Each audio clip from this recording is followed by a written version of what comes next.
Hi, this is Matt with State of Flux. And Huge Movie Fanatic Nate from Huge Movie Fanatics, guest starring once again. It's great to be here in high definition on State of Flux, standard definition on Huge Movie Fanatics. If you want to see how we look in a blurrier fashion, check this video out on Huge Movie Fanatics. You won't believe your eyes. Yeah.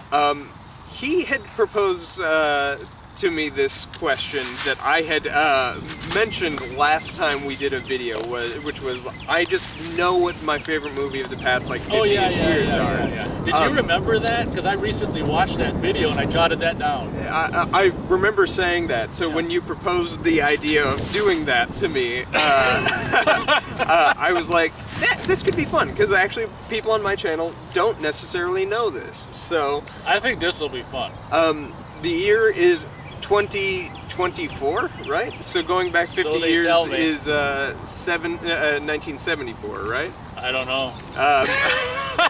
So let's start with 1974. I could go back further, but that's a firm starting point. And I'll just give you my favorite movie each year, and we'll just move on, and you can say a little something about it. If I want. If you want, or just like move on. So in that video, just to briefly say, he talked about, shit, I interrupted you, sorry. No, you're fine. He talked about possibly doing a, because when you were holding the little one, yes, you just had to have something in your mind to distract you from the smell. You didn't say that. Yeah. So you're just sitting there doing this and hush, little baby, don't say a word or I'll beat your, never mind, just kidding. And you're like, well, what do I do to pass the time? And you just kind of like thought, did you go backwards? Yeah, or I went backwards. Yeah, like this is Matt's mind speaking.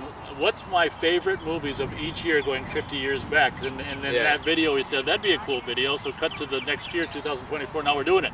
We're doing it. Are you going to go backwards or start at 74? No, I'll start at 74. Okay. So, my favorite film of 1974 is The Texas Chainsaw Massacre. That's a great answer. There we go. We're in I don't know if I'd say it's the best movie of 74, but but it's a great movie. There we go. 1975 is an easy one. That would be Jaws. Oh, well, I have no problems with that. 76 is Rocky. Okay, well, I don't dislike that movie. And that's one of the few where my favorite movie was in alignment with the Academy. The Academy Awards. Oh, yeah, that's right. Did you know that was one of Charlie Chaplin's last movies he saw? Oh, no, I didn't. That's fascinating. He was a boxing fan. If you watch, so many of his shorts and even like his feature, the City Lights. Yeah. He was a boxing fan. Fascinating. I never knew that. See, the things you learn. I'm glad we're doing this. 1977, that's an easy one. That would be Star Wars, the original. Okay, well, I can't complain. Wow, I'm not complaining yet. Yeah. I hope to complain eventually. Oh, we'll get there. I'm sure I will. 1978 is Superman, the movie. I can't complain. It's a great one. 1979 is Kid with a Golden Arm. It's a kung fu film by the Shaw Brothers. Okay, I haven't even seen it. If I were to do a mainstream, international film, that would have been, I guess, Superman 2, right? That was, or no, Rocky 2. Sorry, Rocky 2. Oh, there you go. Yeah, but if that was foreign, yeah.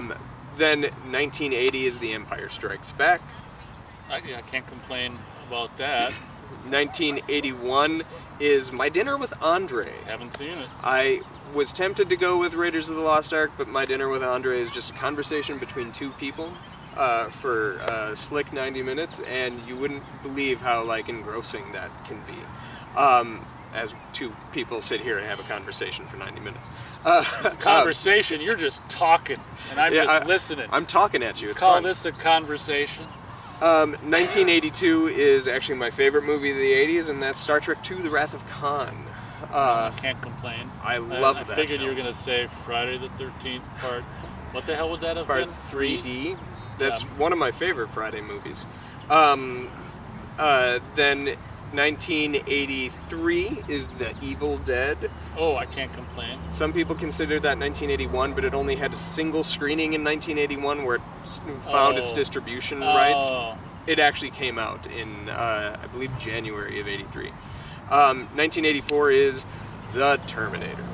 Yeah, so far, of the ones I've seen, I can't complain yet. This ain't no fun. 1985 is The Color Purple. Oh, well, I don't think I've seen it. It's I hadn't until earlier this year. So back when I was walking my child, it was actually Back to the Future. But then I watched The Color Purple earlier in the year, and I was absolutely blown away. That's one of my top 3 Spielberg movies. Who would have thought? So you just saw it for the first time? In December. So, and I've seen 23. it twice. Yeah, Oh, I've wow. seen it twice now. Okay. So good, incredibly good. If you've not seen The Color Purple, my God. Well, do now it. you have to say the original. The prior to that was Because there's a remake. Yes, the Is that a remake. musical? It is a musical, and the movie's great. The music isn't. So, my thoughts on that movie were, this movie would really be really great if it didn't have all the music. That's not really all that memorable. So I guess just watch the original. But the new one is beautiful. It's a very well shot movie. 1986 is Aliens. Can't complain. Can't go wrong with Aliens. Now, That used to be my favorite movie. right, are we going to do a really quick video, maybe a really quick video Yeah. on your current favorite? Yeah, well, yeah. Yeah, And, we'll save it. We can do it. It can be really short. Yeah, for sure. Aliens, at one point and for the longest time, was my favorite movie, and I still think it's a masterpiece. You probably still like it, yeah. Yes, I don't That dislike sucks. it at all. 1987 is... Roxanne. No, 1987 is Predator? Oh, yeah, I think so. Predator is amazing. Oh, my God. Talk about... That's one where the more I see it, the more I like it. Oh, God. I don't think I could like it anymore. The movie's just perfect. And the music? Oh! Yes, the music is great. And you watch that and you're like, John McTiernan should still be making movies. Oh, 'cause, man, what a shame. yeah, because that and the back-to-back with that and Die Hard is just like, wow. Prior to, Die Hard would have been my favorite movie of 1988, but currently is actually The Last Temptation of Christ. Oh, I thought Short Circuit too. I like Short Circuit too. That's, I guess, guilty pleasure movie. Yeah, back to the other video, Guilty Pleasure. That is guilty. I like Short Circuit 2 better than 1. That said, Last Temptation of Christ, I think, is without a doubt Scorsese's best film. I'm not a huge Scorsese fan, but I think that is his best work. I haven't seen it. Highly recommend. Even if you're not a religious person, I think you respond well to the movie because he takes the religion out of it, and it's a very focused on a man with this plight, regardless of whether or not it's true. That's good. Who the hell's in it? Willem Dafoe is Jesus. I don't know how you cast a man that looks like a serial murderer to play Jesus, but whatever. Well, at least it wasn't. Yeah, I was waiting to see. Harvey Keitel's in it as well. No, Robert De Niro is Jesus. no, he was busy being Frankenstein. That was a joke. I thought that was 95. That is, yeah, that was a joke. Oh, okay. He shouldn't have been the monster. Is Okay. my thing. 1989 is I go back and forth. No, I go back and forth between The Little Mermaid and Do the Right Thing. Right now, I'm kind of leaning more at Do the Right Thing. I think is a fantastic movie, and Spike Lee, one of his best. 1990 is Akira Kurosawa's Dreams. I think that movie is just beautiful. Tremors is a close runner-up. 1991 is T2, Terminator 2 Judgment Day. Cameron, really good at making sequels. Until he made it. Well, I mean, it's still not a bad movie. Check out our review of Avatar 2, Avatar 2. Teal, Wet People. Yes. Then we Is have... that on your channel? Or is it just mine? That's just on yours. Exclusively on Huge Movie Fanatics. Yes. But T2 is a fantastic movie. I just watched that the other week. It's for the so first good. time in a while. Now, do you like the extended more? Or? I do like the extended more. Okay. I prefer the extended cut. Yeah. I will be doing a review of the Terminator movies starting actually in May, and doing, I'm not even the Terminator movies, the Cameron movies. Starting in May, I'm going to do the Terminator. Starting and then at, what the hell's his first movie? just the Spawning? Piranha 2, yeah. You might catch that. That'll be coming this week if I have time. Where were we? 1991. So 1992 is Reservoir Dogs. Oh. A great movie by Tarantino, his first movie. 1993 is... Last Action Hero. No. Schindler's List, another one of Spielberg's movies that I'd slept on for the longest time prior to watching it When last you said year. slept on, what do you mean? You never seen it? I'd never seen it Shit. until last year. No, it was 2 years ago now.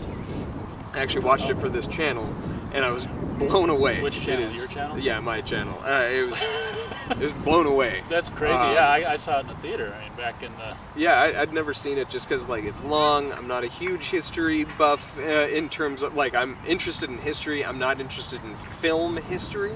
The thing is, yeah, it's crazy. I recently reviewed it, I think, last year as well, and I'm like, you know, I even said in my review, I'm like, I don't care really about the subject matter, but I like that era. But it's like, it's so amazing how, like, you don't even have to, it's kind of like The Last Temptation of Christ or whatever you said. Yeah. It's like, you don't really have to care about Yeah. the subject matter, like, it's just so well done. It is so or good. Decently well done. Yeah. If I weren't to say I- Schindler's List, it would be Jurassic I don't know, Park. that might have came out in early '94 though. I'd have to look online. No, it was it won the Academy Award for 1993 Best Picture. I don't know. Came out the same year as Jurassic Park, and either way, I don't know. Either way, it's on your '93 Best of the Year. it is the best movie of 1993. And the best movie of 1994 is Wes Craven's New Nightmare. Oh, jeez. Okay. I think that is the best movie that Wes Craven ever wrote, and I think that's a masterpiece. Moving on to 1995, part of me really wants to say Mortal Kombat, but I will actually say Toy Story. Toy Story is great. Okay. Pixar kind of did a one-and-done amazing movie. One and done. They did more than that. I know they did, but like they just like they came in and changed the industry forever, and with like a single film. Then 1996 will be Scream. Oh, okay. That movie is creeping up on my all-time favorite movie. Historically, it's always been at number 4 spot. It is currently in my number 2 spot. It's interesting. So it's just like this evolving thing over time. Just I just love that movie. when I was a kid, I used to have like the same thing, like a constant like, who's your favorite, you know, killer in a horror Yeah. movie? But as an adult, I can't be bothered. But it's also crazy how this is all in his head. Yes. Just wait 10 years and then try to do that. I know, right? 1997 is Chasing Amy. Oh, okay. That's a movie when we were watch the video that's on his channel of fan questions, movie that deserves a remake. I think Chasing Amy would be a good choice because there's a lot of it that hasn't aged well just because of the language used in the film. They keep referring to her as a lesbian and stuff like that, which by modern sensibilities we would call her like genderqueer or something to that effect, bisexual. What are we talking about? I'm zoning. Chasing Amy. Oh, okay. I'm not very familiar with that movie. I thought you were talking about... The biggest issue is that they Blue Nightmare. continually call her a lesbian, and that's just because they didn't have the language for what her sexuality is, and so that movie has become very problematic by today's standards because of it. However, I think is a great movie regardless of that aspect. So you'd remake it and just I change think the you could verbiage? But what if we change don't the have the verbiage. language now for what she is? I and mean, the language like, will only come 20 that's something years in that the would- future, then they remake it again? And I think that's something that, because it's a situation that is ever evolving, and like In 20 years, she can just be a person. Well, She's like- a human. language is always evolving, and the labels that we apply to things are always evolving. That I think that's an interesting and compelling movie. Don't write off a movie because it's problematic. Try to reclaim something that, for the most part, works, just has problematic elements to it. I think that would be an interesting one. And it's also a movie with multiple characters that you could hinge an entire movie as the main character. The biggest problem with Chasing Amy by today's standards is it's following the least interesting character in the movie in Ben Affleck. Reframe that movie around the Alyssa character, or hell, even the Banky character, or the Malcolm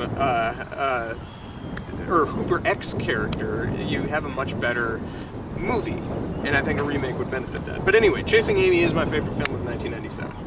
very briefly, it just occurred to me: did we skip something on Will's questions? It seemed to me like when you said New Nightmare, that would be a good contender for. I think he's had a. If we forgot, this ain't gonna make any sense to you people on State of Flux. But if Go to the other video. Yeah, but if it's a huge movie fanatics video thing. But I think he did one of them that was. I might have skipped it accidentally, which was movies that didn't have enough budget to reach your full potential or something. Because I thought of that when you said New Nightmare, because we talked about the visual effects at the end, like you know, not being amazing. I mean, if we talking to people on my channel, Will, if we I don't know if he's even watching this, but if I skip that, oh shoot, I didn't mean to. I grew up watching Star Trek, the original series, so I don't care about bad visual effects. Okay. I'm a story-driven person. As long as the story works and connects thematically, I don't care that it looks not great. Okay. So that's why I defend New Nightmare. So we were Plus, at you can't condemn something, like you say, for being a product of its time. Also, like, things that look great now, 5 years probably won't anymore. Good That's call. just kind of how it is. Even great animatronics, it all ages, and we can't pretend that it doesn't.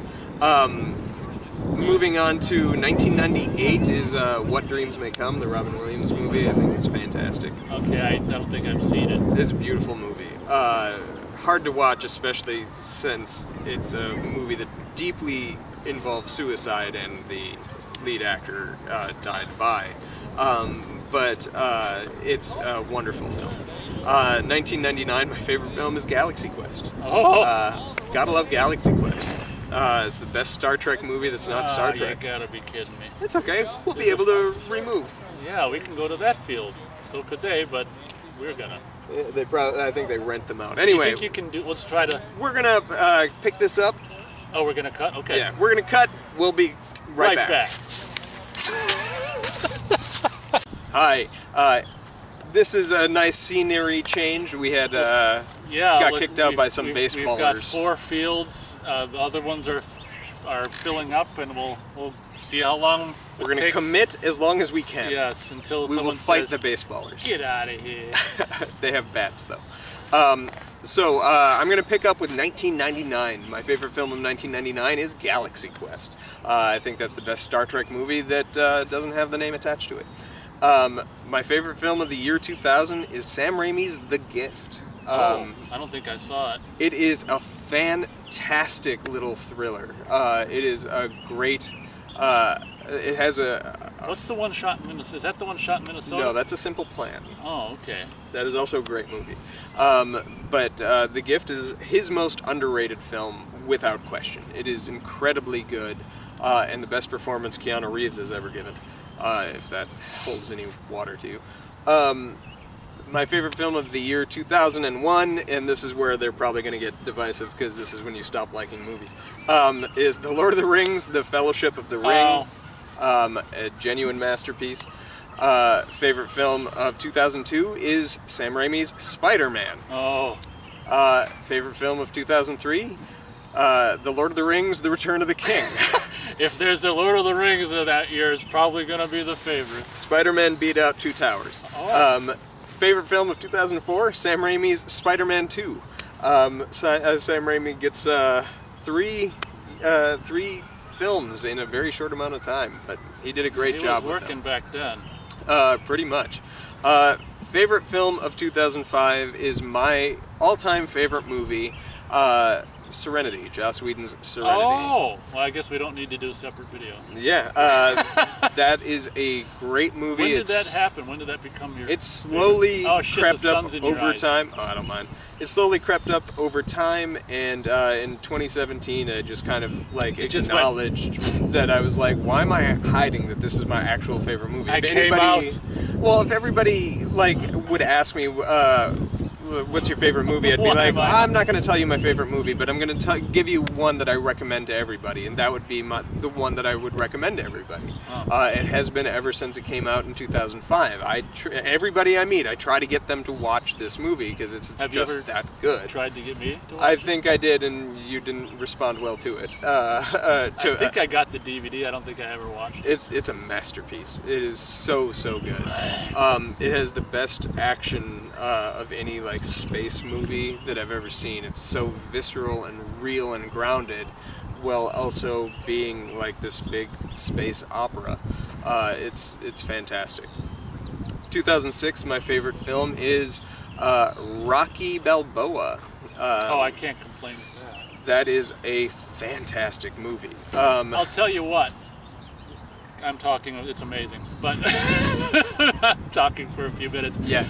That was one of the best. I saw that with my dad.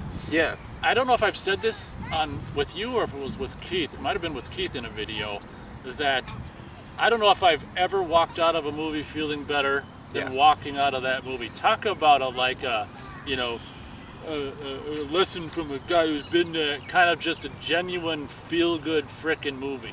Even though you know he's gonna wait, he didn't win. Was it a tie? Oops! Spoiler alert. It was a tie. It was a tie. But even though you kind of think he's either gonna win or it's gonna be a tie, it's not about that. It's about everything else and like keep punching. So many great lines. Like it's in about a weird way, it's a legacy sequel because it is essentially the same thing as the first one. That's true. Everything that he learned along the way and how much you've brought with that character has grown so much that it.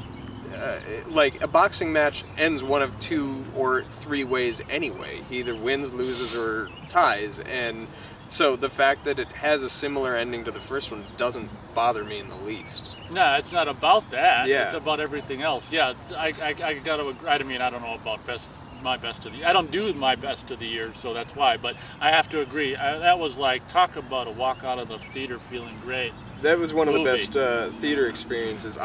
Much like Serenity the year before. Serenity the year before, I had seen I saw it the Friday it came out. I took friends Saturday. I took my dad Sunday. The following weekend, I brought more friends and more friends. I saw it 5 times in its first 2 weeks. Same thing with Rocky Balboa. I watched it with my wife on Friday, the day it came out. Pre-wife. Yeah, when we first started dating, Wife honestly. to be, yeah. And Wife to be. she doesn't like boxing movies. She liked it. So we told all of our friends to see it, and we just were like, screw it. We watched it yesterday, we'll just watch it again. So we watched it Saturday. Did you know that Charlie Chaplin was dead when that came out? So I did. So he couldn't see Rocky Balboa. And he was very disappointed, I hear. He silently called that out. Then I saw it with my mom the day after that. So I ended up seeing that one 3 times kind of in a row, cinematically. But Rocky Balboa is a phenomenal movie. Favorite film of 2007 is Juno. I'm a hardcore Juno stan, big fan of that movie. Favorite film of 2008 is The Dark Knight. Oh yeah. That one is kind of hard to not acknowledge. I remember that. Yeah, the Dark Knight craze of the summer of 08. And at the time, I firmly believed that Iron Man is the better movie, and I think still to this day is honestly the better movie, but the qualities that work in The Dark Knight and the way it reshaped kind of cinema in its own sense is even better than that of Iron Man. Favorite film of 2009 is Up, Disney Pixar's Up. Okay. I haven't seen it. I can't say anything. It's a beautiful movie. Favorite film of 2010 is Disney Pixar's Toy Story 3. If you want to cry, man, that's the movie to do it. It is a great movie. Favorite film of 2011 is Harry Potter and the Deathly Hallows Part 2, the finale to the franchise. It's not even the best movie in the franchise, but it was my favorite film of 2011. 2012 is Marvel's The Avengers. That movie slaps. It wasn't my favorite movie back when it came out. It was Cabin in the Woods, but the more I watch Both of them, I think both are great. They would both be in my top 5, but Avengers, I have to be honest with myself, is just phenomenal. And those watching on State of Flux, feel free to check out on Huge Movie Fanatics. We've reviewed a lot of this stuff he's talking about. Whatever you just said. The Avengers? Avengers, yeah. Cabin in the Woods? Cabin in the Woods, yeah. So I think you got an early review from me for Cabin in the Woods before the movie came out, because I saw a sneak preview a month before. Oh, yeah. So I did an early review. I remember that at the time, like, ooh, we're going to get uploaded. I think that was the big issue, is like, I really sold it to you, and then you saw the movie and you're like, you just didn't respond well. I just saw the other things and just was more creeped out by them. But yeah, feel free to check out the review for that.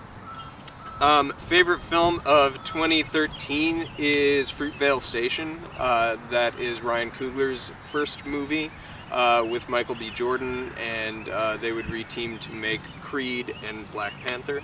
But that movie is his best work without question.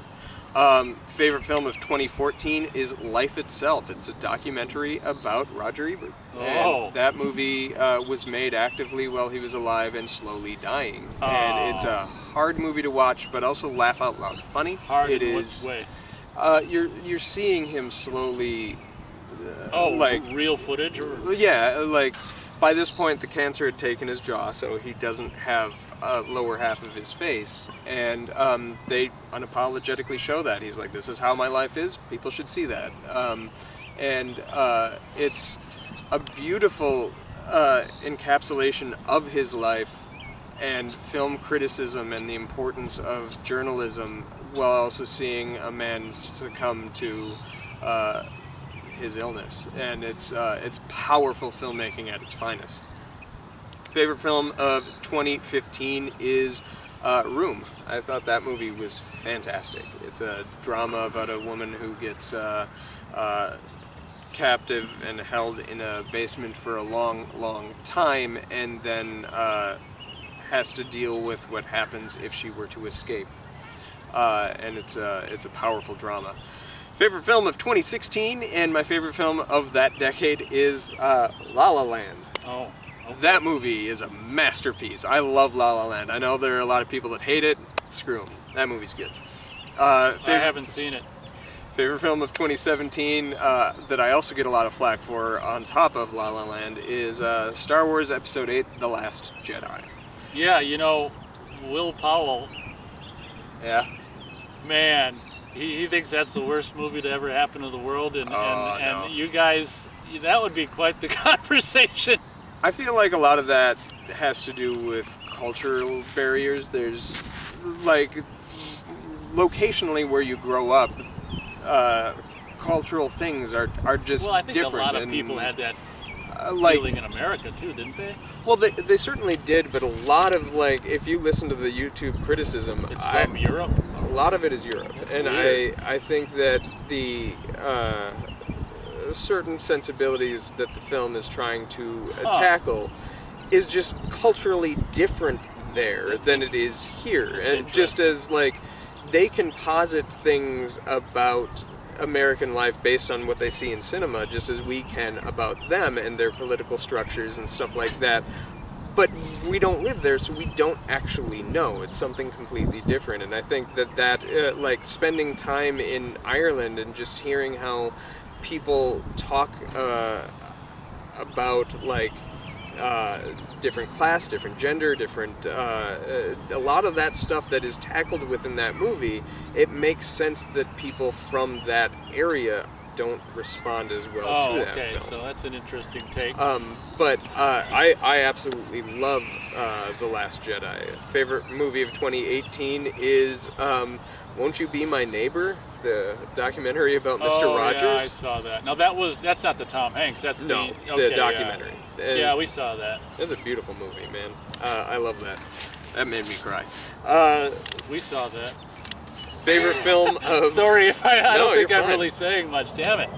Favorite film of 2019 is Avengers Endgame. Like, what a way to end a franchise. And they never made any more after that. See, is that what you think? Kind of. That's basically what I think. And to be fair, I like a lot of the Marvel that's come afterwards, but that was the end. Everything else is just... That was kind of, for me, I knew that was going to be the end. Yeah. I was just like, talk about burnout anyway. I don't have burnout, but when you get to the end of a story and then the story still lingers, it's like kind of the end of Return of the King, so to speak. A lot of people criticize that of having too many endings, and it's like, well, that's kind of what the MCU is doing. I do think, like, comic storylines by their nature come to a conclusion, and then they have to release something every month, so they just haven't found the story that connects with us yet, and I think they will. Favorite film of 2020, and this is getting to the dark times. Oh no! Favorite film of 2020 is Promising Young Woman. A lot of these movies people haven't seen, but Promising Young Woman, fantastic movie. Absolutely love that one. And it's a very revenge story adjacent, but it's super good. Favorite film of 2021 is Coda. That one also won Best Picture. What the hell? Why does that sound familiar? It's the woman who lives with an entirely deaf family, and I don't know she why. wants to be Oh, involved I'm thinking with of music. Godfather, Coda. No, not that. Coda. It's a soft musical. Okay, yeah, It's, I haven't seen. I don't know anything about it. Oh my God, it's incredible. That movie is so well acted, so well directed, and like you look at it and you think it's fluff and Lifetime TV movie, but it isn't, and you get roped in without even realizing it. It's that good. Favorite film of 2022 is Triple R. Have you watched Triple R? I haven't heard of it. So. Oh my God, if you want to get YouTube views on your channel, watch Triple R. It's a 3-hour Indian film. Or I could just say I saw it and talk about it. No, because they will educate you. Not if I turn off comments. There you go. Triple R is a masterpiece. It's a fictional meeting of two revolutionaries in India. They meet and become like best friends and burn the country down. It is the best action movie I have seen in the past 25 years without question. The action is absolutely insane. So well shot. It's brilliant. There's a couple musical numbers. It's a film from India. They're the best musical numbers you will ever see put to film. When it becomes a romantic comedy for like 45 minutes, and it's just incredibly like gripping when it's a romantic comedy. Is this English or dubbed? It's dubbed. So I mean, can you subtitle watch it. Subtitle or dubbed? Okay. Yeah, you have a choice. It's on Netflix exclusively. Oh, I can watch it on Netflix. Yes. Oh, Highly recommend. Well, if it's free, hell, maybe I'll. The moment I fell in love with the movie is at the 20-minute mark, where 2 hour and 59-minute mark. 3 hour and 2. Oh shit. It's a long movie. It does not feel it. At the 20-minute mark, one of the main protagonists has a fist fight with a tiger, and I was like, this movie is brilliant. At the 45-minute mark, when the title comes on screen, is one of the greatest action films or action sequences I'd ever seen in my entire life. It rivaled the best work of like Robert Rodriguez when he actually was committed to making really visually interesting action. I was like hooked. Cannot express how great Triple R is. And everybody, that's currently one of the movies that I tell everybody in the world to see. Is highly this your recommend. future favorite It movie? probably will hit my top 5. No joke. It is that good. And then my favorite film of last year. Oh shit, they might be coming to this field. Go ahead. Favorite film of last year is Godzilla -1. Oh, good. Masterpiece. I might have to agree with that. I mean, I didn't see. I think that's the only movie I saw last year. But it's. Are we gonna do? You want to do a review of it? Yeah, Probably. we can do it. Yeah, we'll do a review on. You can watch my review come presently, here. but on Huge Movie Fanatics for Godzilla -1. Thanks for watching. Sorry, I didn't say much. You probably expected me to say more, but I didn't. Yeah, it's all good. Thanks for watching. Like, subscribe, do all that good stuff, and don't film on baseball fields because you'll be kicked off. Not a problem. Thanks, guys. Yep, you're welcome. oop, that's yours. That's my camera. This one's mine.